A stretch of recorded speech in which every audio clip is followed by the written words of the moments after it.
नमस्कार। यूपीसीएसआर के इस मिठास बुलेटिन में आप सभी का स्वागत है। आइए रुक करते हैं गन्ना खबरों पर।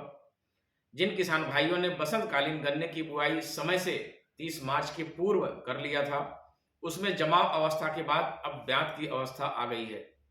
गन्ने में अधिक से अधिक ब्यात अथवा फुटाव के लिए सिंचाई के पश्चात 50 किलोग्राम यूरिया प्रति एकड़ की दर से टॉप ड्रेसिंग करके गुड़ाई करें।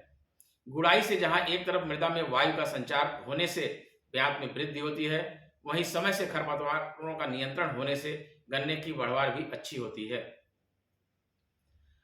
जिन क्षेत्रों में पायरिला कीट का आपतन देखा जा रहा है, वहां पर इसके परजीवी भी पर्याप्त दिख रहे हैं।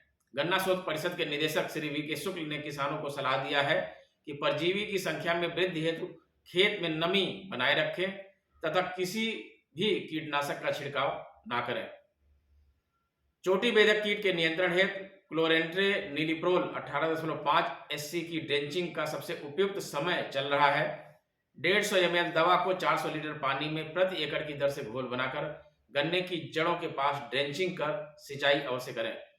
इसके अलावा फिप्रोनिल 40% प्लस एमिडाक्लोपिड 40% की 200 ग्राम मात्रा को 400 लीटर पानी में घोल बनाकर प्रति एकड़ की दर से भी ड्रेंचिंग किसान भाई कर सकते हैं।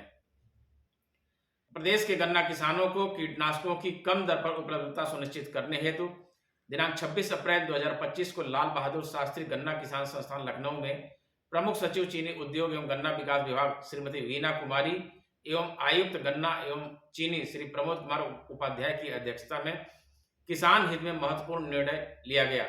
इफ्को की सहयोगी संस्था द्वारा सीमो, कासिमा एवं सिरासागी की पूर्व की दरों में संशोधन करते हुए कम दाम में नई बिक्री दर निर्धारित की गई।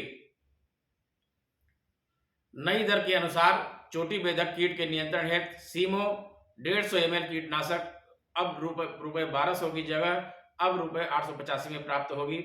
इसकी 60 ml दवा 500 रुपए की जगह अब 390 रुपए में प्राप्त होगी। कासिमा 1 किलोग्राम अब रुपए 180 की जगह 140 में ही प्राप्त होगी तथा 4 किलोग्राम कासिमा जो 650 रुपए में प्राप्त होती थी अब 520 रुपए में प्राप्त होगी। इसी प्रकार सीरा सागी 100 ग्राम 900 की जगह अब 755 रुपए में किसानों को उपलब्ध होगी।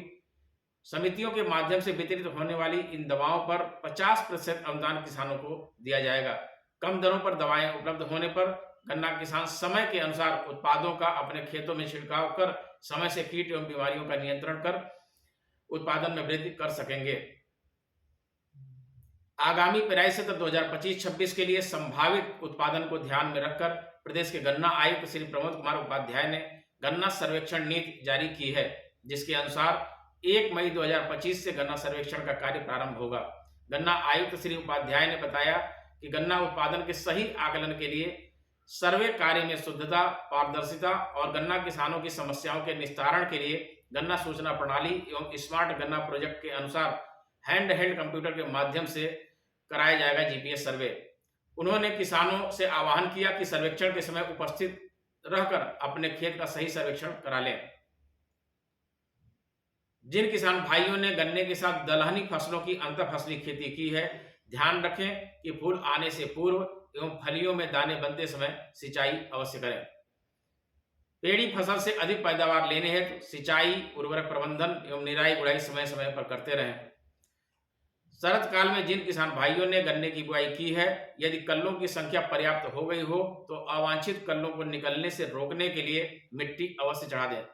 ट्रेंच विधि द्वारा बुआई की दशा में यदि 1 मीटर में 18 से 20 कल्ले हो गए हैं तो मिट्टी अवश्य चढ़ा दें।